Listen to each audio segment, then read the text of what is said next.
మన తండ్రి కుమార పరిశుద్ధాత్మ దేవునికి వందనాలు స్తోత్రాలు చెల్లించుకుంటూ ప్రియమైన దేవుని బిడ్డలారా, ఈ నూతన సంవత్సరంలో దేవుడు మనకి ఇచ్చిన ఇట్టి అవకాశం కొరకు దేవునికి స్తోత్రాలు చెల్లించుకుంటూ, ఈ దినమందు పుట్టిన దినములు వివాహ దినములు జరుపుకుంటున్న బిడ్డలకు కూడా దేవుడు ఆశీర్వాదాలు ఇచ్చి ఈ సంవత్సరాది నుండి సంవత్సరాంతం వరకు దేవుని కృప మీకు తోడుగా ఉండాలని మేము ప్రార్థన చేస్తున్నాము. అట్టి కృప మీరు పొందుకుందురుగాక. దేవుడు మనకిచ్చిన వాక్యము యెషయా గ్రంథము 48వ అధ్యాయము 17వ వచనం చదువుకుందాం. నీ విమోచకుడును ఇజ్రాయేలు పరిశుద్ధ దేవుడునైన యెహోవా ఇలాగు సెలవిచ్చుచున్నాడు, నీకు ప్రయోజనము కలుగునట్లు నీ దేవుడనైన యెహోవా నగు నేనే నీకు ఉపదేశం చేదును, నీవు నడవవలసిన త్రోవను నిన్ను నడిపించుదును. దేవుడి వాక్యం ద్వారా మనల్ని దీవించుగాక. ఈ నూతన సంవత్సరంలో దేవుడు మనకి మరి ఒకసారి వాగ్దానం చేస్తున్నారు. ఏమని అంటే, నీ దేవుడనైన యెహోవాకు నేను నీకు ఉపదేశము చేసేదను అంటున్నారు. అవును, మనకి దేవుని యొక్క ఉపదేశం లేకపోతే, దేవుని మాట మనకి, దేవుని యొక్క డైరెక్షన్ మనకి లేకపోతే ఈ లోకంలో మనం క్షేమంగా జీవించలేము.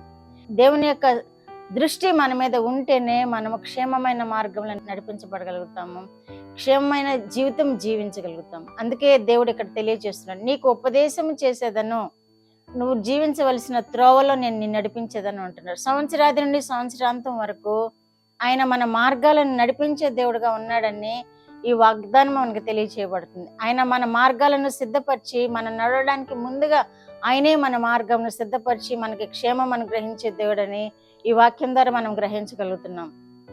గత సంవత్సరంలో కూడా దేవుడు మన ప్రయాణాలను ఎంతగానో కాపాడాడు. మనం బయటికి వెళ్తున్నప్పుడు, లోనికి వస్తున్నప్పుడు మనల్ని ఎంతగానో కాపాడాడు. ఈ సంవత్సరం కూడా అదే వాగ్దానం చేస్తున్నాడు, నీకు ఉపదేశం చేసేదను అంటున్నారు, నీవు నడవవలసిన త్రోవను నీకు నేర్పించేదను, నీకు చూపించేదను అంటున్నారు. కనుక ఆయన మీద మనం ఆధారపడినప్పుడు ఈ సంవత్సరాది నుండి సంవత్సరాంతం వరకు కూడా మన మార్గములన్నిటినీ ఆయన కాపాడుతాడు. మనకు త్రోవలు మనకు సరళం చేస్తారు, మనల్ని క్షేమస్థితిలో నడిపిస్తారు దేవుడి సంవత్సరం అంతే.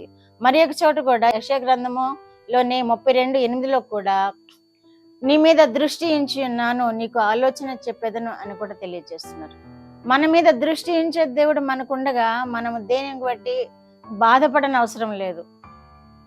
మనల్ని ఈ లోకంలో ఎవరు చూస్తున్నారు, ఎవరు చూడట్లేదు, ఎవరు పట్టించుకుంటున్నారు, ఎవరు పట్టించుకోవట్లేదు అని మనము దిగులు కూడా పడవలసిన పని లేదు. పిల్లలు పట్టించుకోవట్లేదా, లేకపోతే బంధువులు పట్టించుకోవట్లేదా, ఎవరు పట్టించుకున్నా పట్టించుకోకపోయినా మన దేవుడు నేను నీ మీద దృష్టి ఉంచి అన్నాను అని వాగ్దానం చేస్తున్నారు దేవుడు. ఆయన దృష్టియే మన మీద ఉంటే మనకి ఇంకెవరి దృష్టి కావాలి?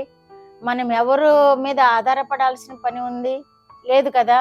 కనుక దేవుడు ఇస్తున్న ఈ మంచి మాటలను మనం ఆధారం చేసుకున్నాము, ఆయన మాటలు విన్నాము. ఆయన ఉపదేశం విన్నప్పుడు దేవుడు మనకి నెమ్మదినిస్తాడు. ఆయన ఉపదేశం విన్నప్పుడు మనకి త్రోవలు సరళం చేస్తాడు. ఆయన ఉపదేశం విన్నప్పుడు మనకి ఆయన కాపుదలనిస్తాడు, మనకి ఆలోచన చెప్తాడు. ఆలోచన చెప్పడం మాత్రమే కాదు, మన మీద దృష్టి ఉంచి మనకి శ్రేష్టమైన ఆలోచనతో శ్రేష్టమైన జీవితం జీవించే కృప ఈ నూతన సంవత్సరం అంతయు అనుగ్రహిస్తాడు. కనుక దేవుని మీద ఆధారపడదాము, దేవుని మాటలు విందాము. దేవుని మాటలు వినినప్పుడే మనకి కాపుదల జరుగుతుంది. దేవుని మాటలు వినినప్పుడే ఆయన మనల్ని దృష్టిస్తారు. ఆయనను స్తుతించినప్పుడే మనల్ని శ్రద్ధగా కనిపెడుతూ ఉంటారు. ఆయనను స్తుతించినప్పుడే మన మార్గములను సరళం చేస్తారు, మన త్రోవలను సరళం చేస్తారు. మనల్ని కాపాడే దేవుడుగా ఉన్నాడు. కనుక ప్రార్థన చేద్దాము, ఆయన కృపలను పొందుకుందాము. ప్రార్థన. మా దేవ, మా ప్రియ పరలోక ప్రభువా, మీ పరిశుద్ధ పాదములకు వందనాలు, స్తోత్రాలు. మా రక్షకుడైన యేసయ్య స్తోత్రములు, పరిశుద్ధాత్మ దేవ స్తోత్రములు. ఇచ్చిన వాక్యము కొరకు స్తోత్రములు ప్రభువా.